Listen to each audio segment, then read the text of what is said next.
Busy. Look at this place. Wow, amazing. Okay, the most important question for many of us is which coins to buy right now as the bull run is coming up. Which projects are worth looking at? Which projects are worth investing in? Well, join us right here at the UMiner stage as we present tomorrow the startup pitch. This is your chance to listen to a lineup of incredible startups, and we'll provide a brief overview of their ventures. Keep in mind that only one startup will be chosen as a winner by our esteemed jury of experts. Mark your calendars for tomorrow at 12:20 p.m. as we gather here on the UMiner stage. And while preparations are underway, a quick reminder, invest in mining from our general sponsor, UMiners. Passive income, everyone's dream, from cryptocurrency mining is easier than it seems. Find them at booth A1, not to be confused with booth AI. And now, let's watch a short video by UMiners. Let me get out of the way.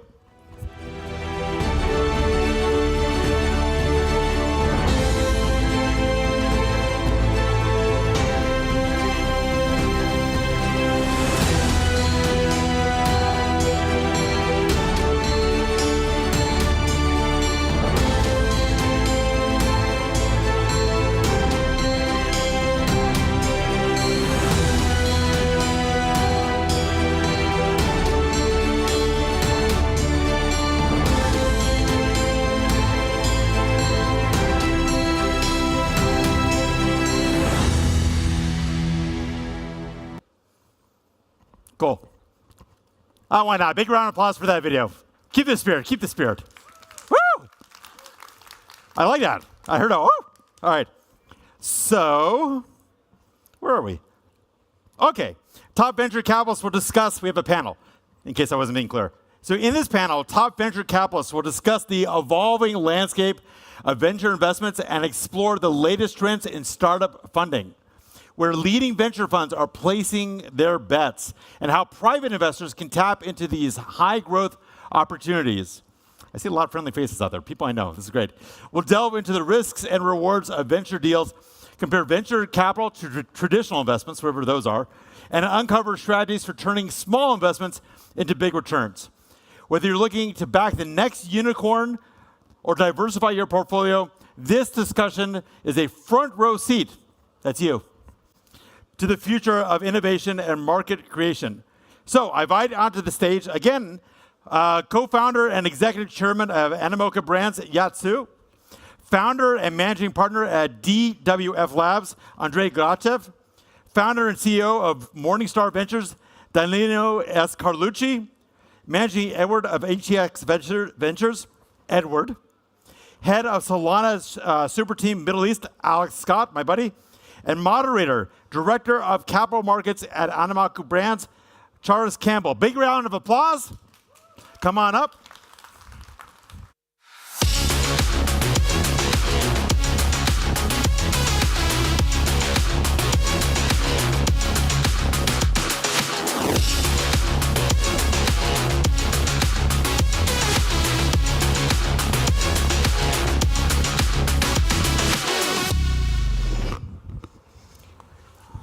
Hello and welcome everyone to our panel today, the Unicorn Journey, Insight from Top VCs. My name's Karis Campbell. I'm a director in capital markets team at Memecoin Brands based here in the UAE. But let's meet our esteemed panelists first. Yat, could you go down and introduce yourselves, please?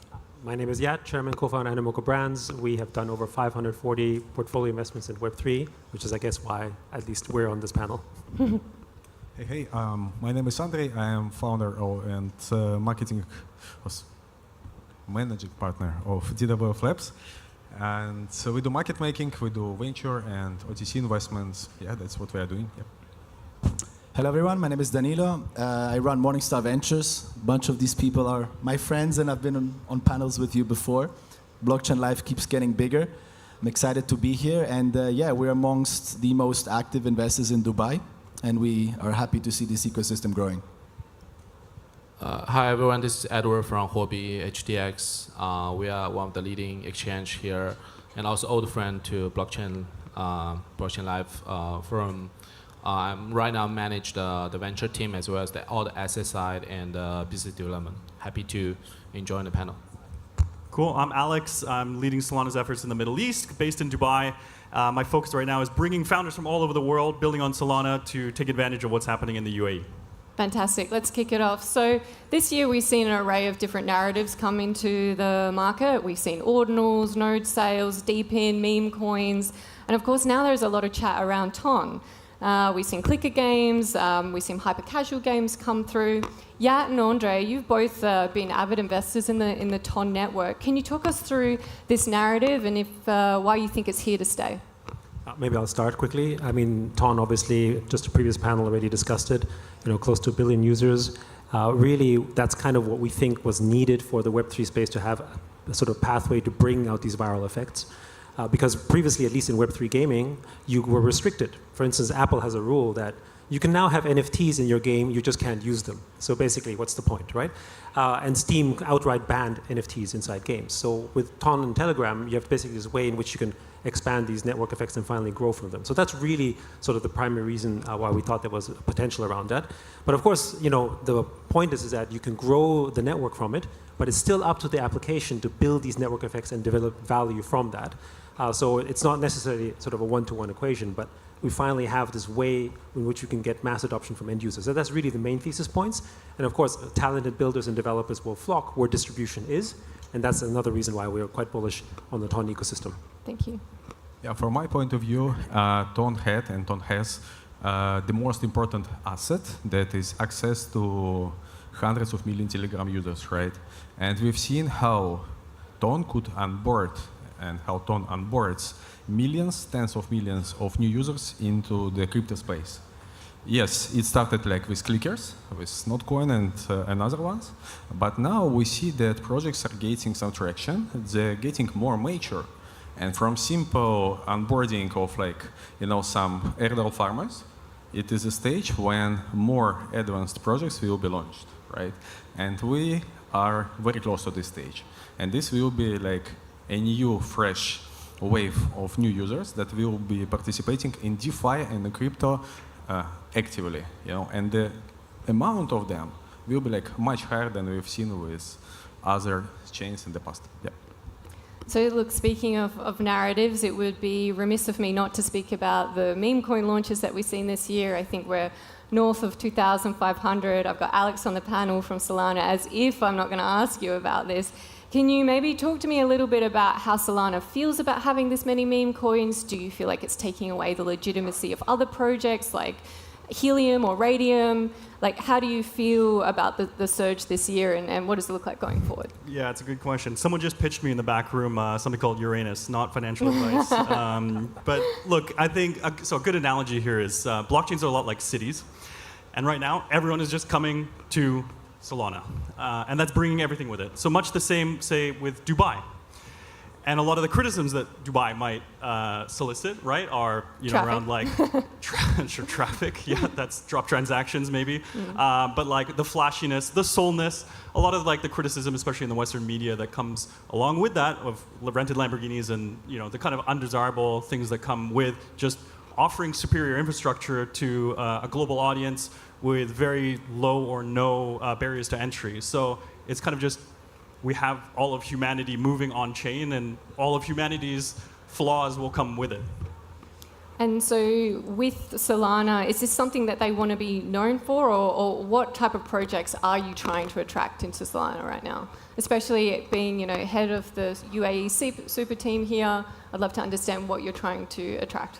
Yeah, so you were at the demo day at the Founders Villa. I'll have, across 3 weeks, I have 80 founders from 25 different countries all coming to the UAE. They typically spend about 7 days, and then they'll pitch their startup. It's actually fantastic. If you haven't been to any of the events, there's one on Thursday. You should Thursday night demo day. On. So actually, I'll show you, not just speak about it. You can come see for yourself. And there isn't a single meme coin on that stage. You have applications that are solving real-world problems in gaming, DeFi, real-world asset tokenization. So if you actually come, go back to the Dubai analogy, actually go there, visit.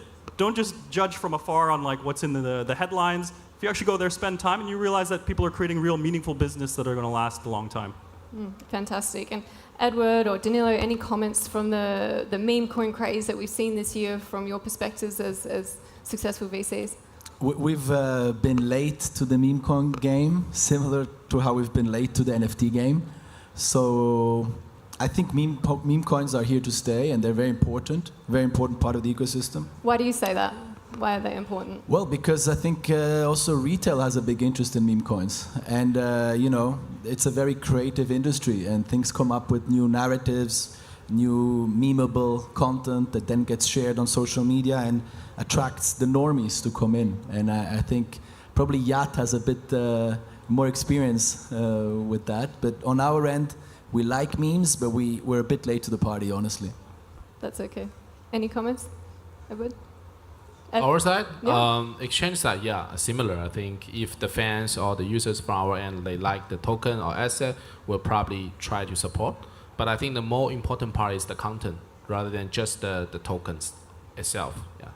If I may, Of course. meme coins and actually NFTs are very much tied to each other.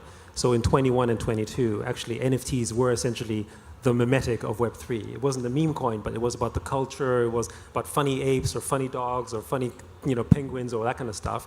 And now actually with meme coins, we just have it at scale. But there is a difference between them, which is that meme coins are much more economic because of the fungible nature, whereas NFTs are much more cultural and symbolic.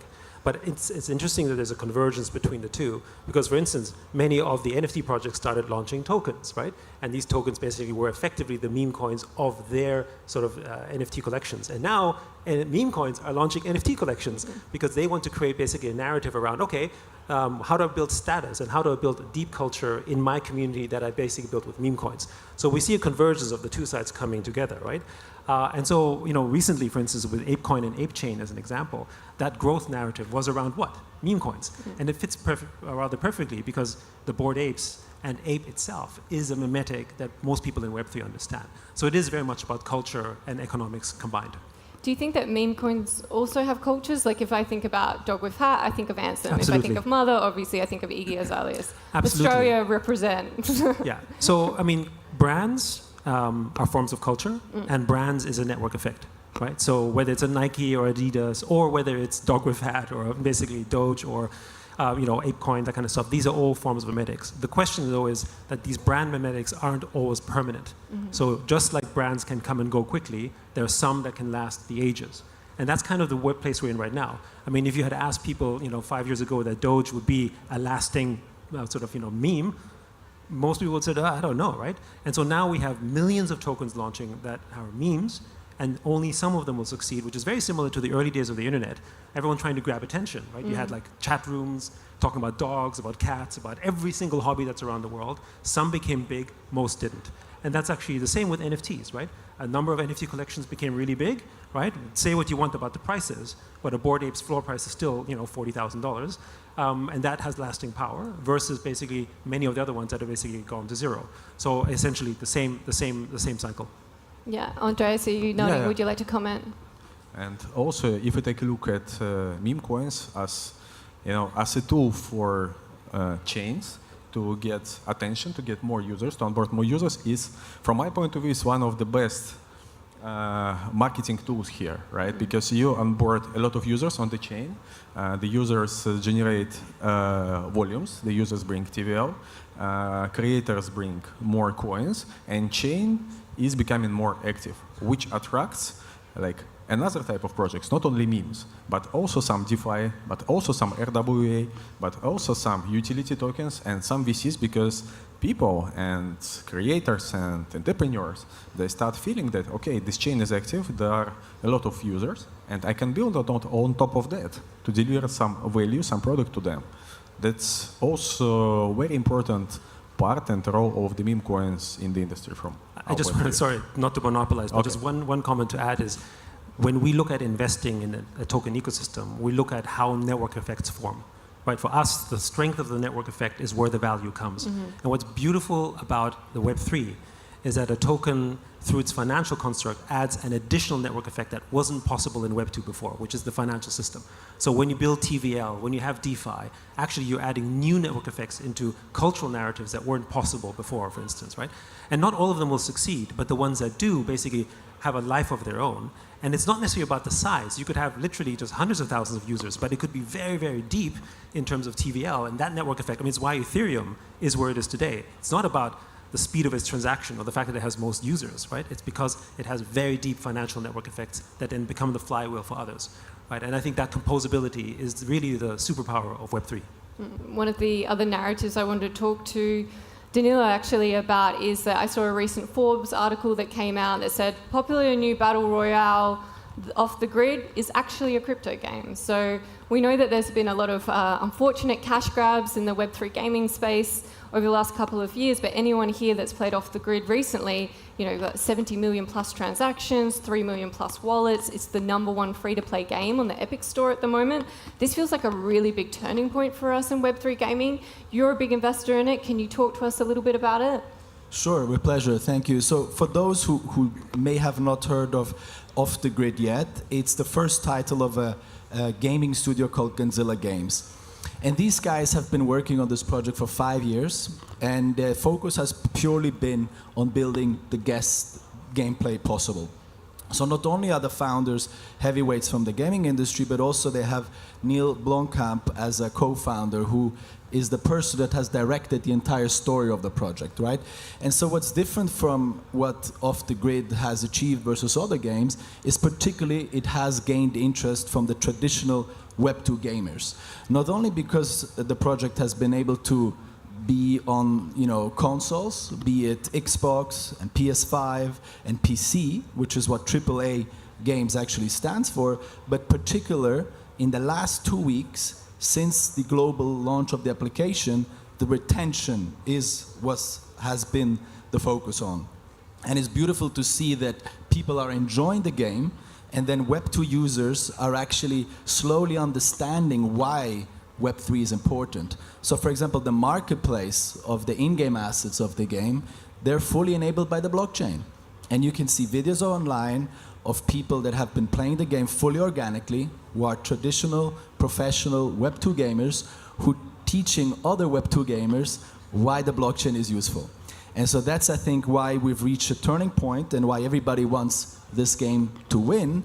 It's because we are wanting to have others talk about the benefits of the blockchain to the right audiences. Because crypto gaming today, let's say if you compare it with Web2 gaming, it's still rather small. So we need more users and we need more, you know, proponents of the blockchain. And I think Off the Grid is a great example, and finally they're here and live.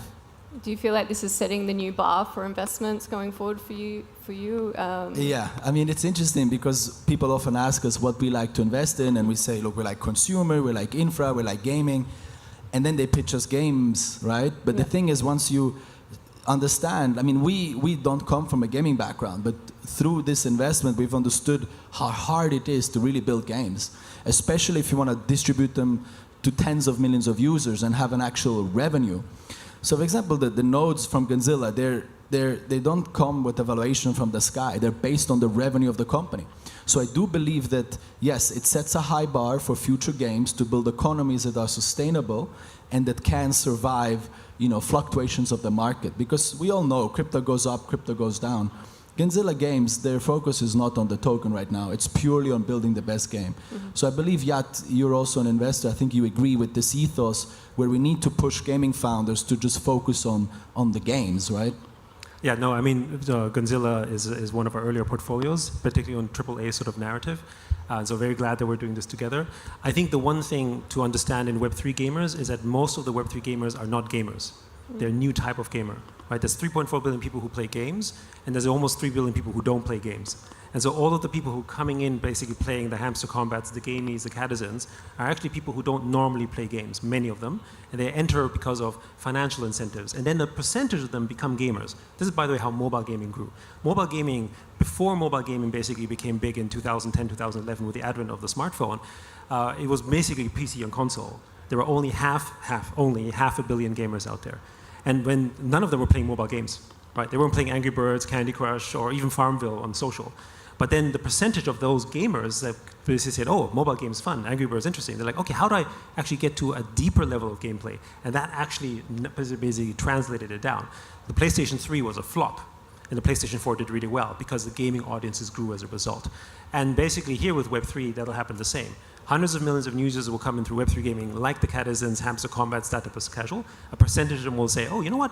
We really like gaming, and then they filter down. And then they're going to be looking for the games like Gonzilla's off the grid for that quality, while games like Off the Grid are going to bring people from Web 2 into Web 3, which basically wasn't something we had before. Before we had Axie, which really was a new type of gamer, right? And now with Off the Grid, you're getting traditional gamers coming into Web 3 as well. I can see, Edward, you're nodding there. Did you want to make any comments? For the game? Yeah. To be friendly, yeah, personally, I'm the fan of the game, or GameFi. Actually, we also work with a lot of big game factory in China. Almost all of them, they enter the Web3 space, actually. Like really?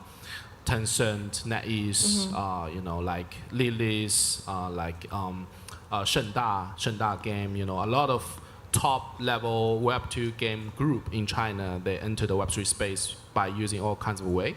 But you know, from the investment and the exchange operation angle, to be friendly, we don't have very successful experience. In the 2020, 2021, I think for Web3 Ventures, we invested in around 100 GameFi projects. But actually, very, very few survive so far. I think one of the key principles, which I totally agree with Yasu and Daniel, is I think majority of the team joined at that moment is still trying to pick up more focus on the token and blockchain rather than the game quality. But right now, I think the trend is being changed. Game quality is the #1, and then you can leverage the right technologies through the blockchain and then bring the right user into the space. I think that this is the right mindset right now. I think we're happy to see that. But from the exchange operation angle, to be friendly, it still needs some way to go because we also list a lot of GameFi token. But to be friendly, you know, the user, the target audience is different. A game, sometimes they more attract the gamers, but exchange more attract traders, right? I think that's the part which we are still trying to pick it up, yeah.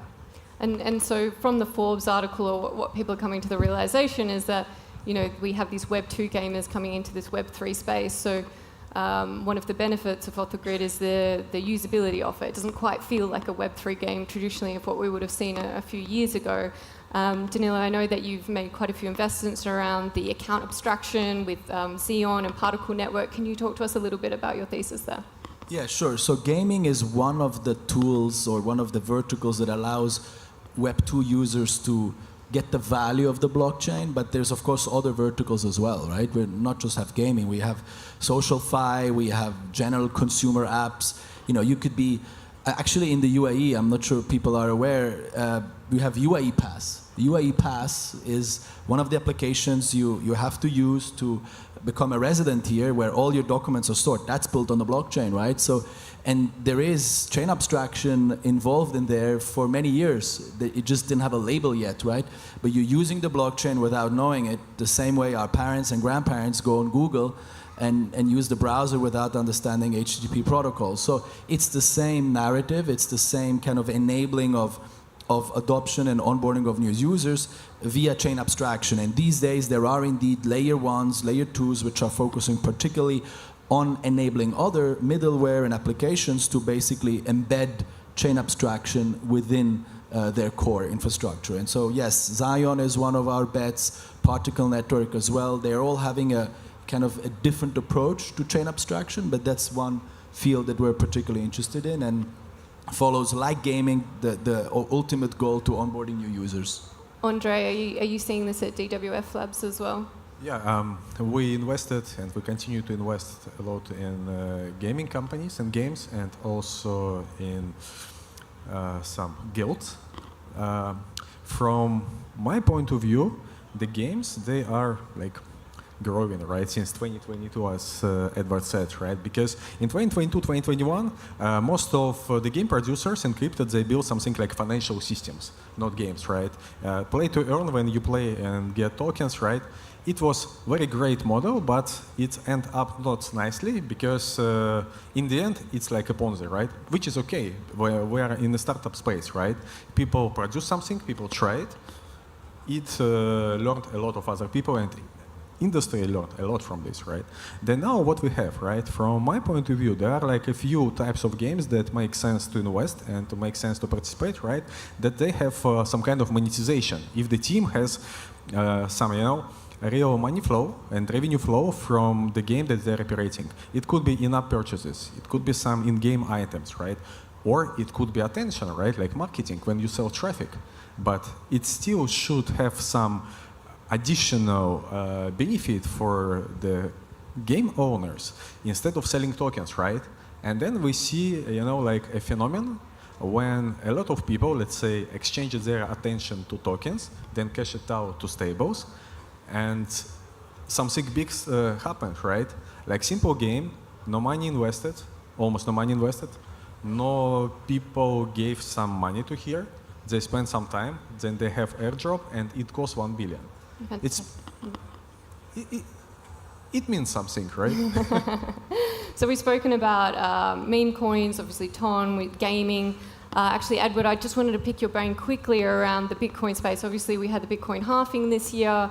I saw that you made investments into Corn, Babylon, Lombard. Is this a large part of your thesis at the VC? Can you talk to us a little bit about this? BTC ecosystem? Yeah. I think, we are a strong supporter for this area. Number one, I think basically BTC is the biggest asset within the space. Number one. Number two, I think it has huge potential to become to build a very mature ecosystem, but you need to using the right way. I think that the BTC ecosystem is a little bit different from the other layer 1, layer 2 infra, because others, they are more focused on maybe, DeFi, maybe GameFi, social, everything, right? But I think for BTC ecosystem, we think the number one principle for them is the asset characteristics. I think that's the part which we should focus on. So that's why we talk with a lot of different teams and projects. We co-work with a lot of top-level venture capitalists in this area. But luckily, I think we did some good deals. Like from the CDFI perspective, we invest into BounceBit. I think they successfully listed on Binance already in this first half year. And we're also involved in the Lombard and the Core. I think both are the good, aggregator for the yield and also the upcoming financial service. I think they have a lot of potential. From our perspective, we think right now, I think it's not the right time just to do a pure DeFi solution for all the institution clients, especially for BTC. After ETF approved, a lot of traditional background institution and all the money coming to the flow, which is good, but they are kind of conservative. So the better way for them is to provide a CDFI solution, which they feel is very comfortable from the front end, but we can leverage the blockchain and DeFi space, alpha, so that we can create the right product and service to them. So we think during a certain period of time, CDFI is one of the best choice so far. So that's why we're deeply involved, and we're happy to see a lot of our portfolios grow very fast.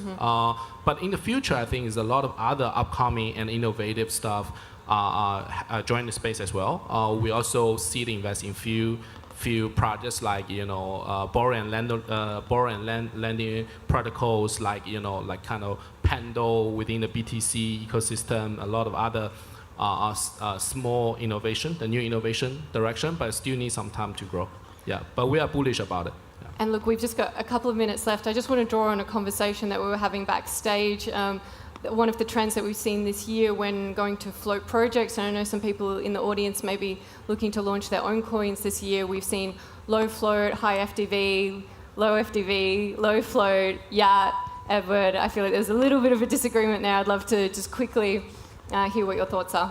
Well, I mean, before we go there, but yes, I do want to address this. But one thing I wanted to also point out, speaking about meme coins basically on Solana, one thesis point for us is actually that we think actually just how meme coins are launching NFTs, games are going to start using meme coins, right? And I'm kind of curious also to see sort of how many Solana meme coin projects are actually now thinking about launching a game or working with someone to launch a game. And if you're a game developer, instead of launching a token, isn't it maybe smarter to leverage the network effects of token ecosystems that are out there? So it's kind of one point, right?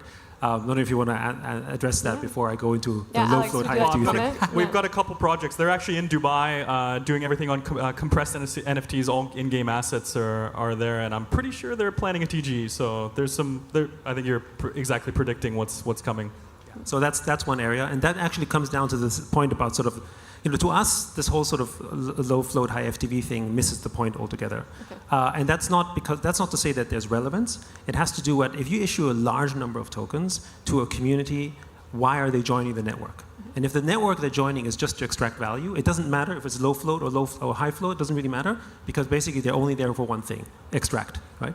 And so it's really about how do you build a network of people who believe in what you do, and then building the networks that come from it. And so it doesn't matter whether it's high or low, and it's about bringing the kind of capital in that supports it. So we think we've started in this institutional era of crypto today, meaning heralded with Bitcoin ETFs, but really, if you want to launch a token project, how do you stand out from the millions of tokens launched by Pump.Fund, for instance, relative to others? And that isn't because you can't launch a project from Pump.Fund. It could be worth millions or maybe even tens or hundreds of millions. But if you get it to something that could be worth billions, then you need institutional backing.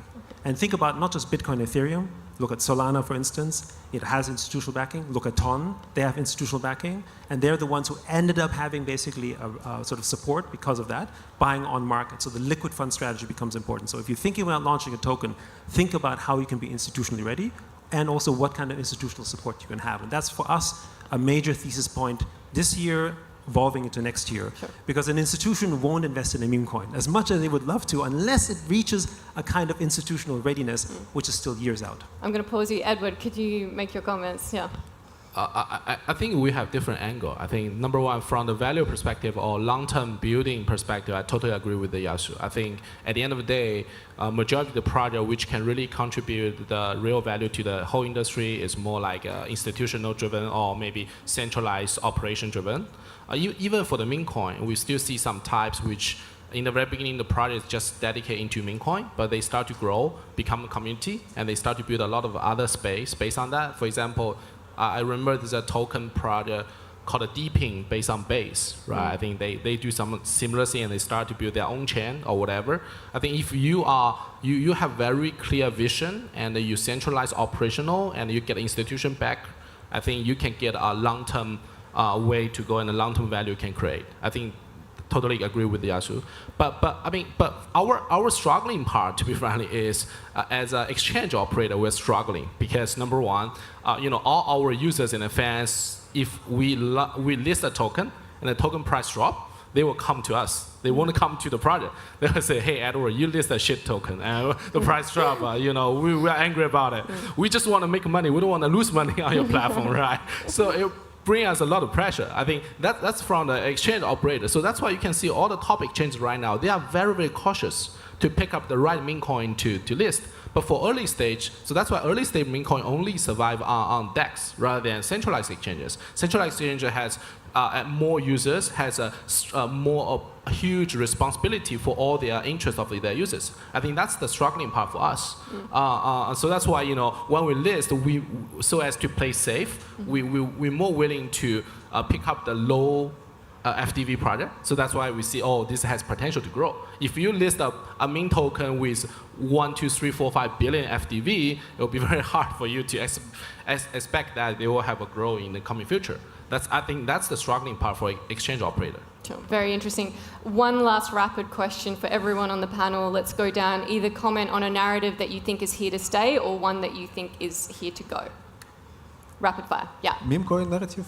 Or any narrative that you think that's either done or you think that it's here to stay. Institutionalization, right? What is mentioned, right? Because a lot of institutional money are coming to the industry, and a lot of institution funds, family offices, they also make money from funding rates arbitrage, from some farming strategies, from some low risk strategies with low API but stable, right? Okay, so sorry, we're at time. So institution-backed coins, quickly. What's in or out? I think, what's hot or not? I think a narrative that not enough people are talking about, but really important, is reputation. Reputation. So basically, the future of our industry is based on how do we build more trust, and the antidote to that is basically more reputation, and that comes from forms of digital decentralized ID. So that's kind of a big area we think that'll help the space. Danilo. Yeah, so I mentioned gaming and chain abstraction is something we like. What I don't like yet, or I don't find sexy at this point, is RWA. I feel there needs to be some sort of application that makes that kind of interesting. So I have high hopes for it, but so far I feel it's kind of boring. Sure. Edward? Any comments? Hot or not? What's hot or not? What's in or what's out from a narrative perspective? For investments? For investment, yeah, we more prefer the real narrative, real demanding. We are demanding, narrative oriented. Any product and service you can solve the real problem, we will be happy to see that, and we can foresee the product will have a long-term sustainable growth. I think that's our focus right now. Sure. Alex? Deep in, decentralized physical infrastructure. In or out? In. Nice. Very bullish. Electric vehicle charging compensated by token is an example of that happening on Solana right now. Don't disagree. All right, let's bring our hands together and thank everyone from the panel. Thank you very much.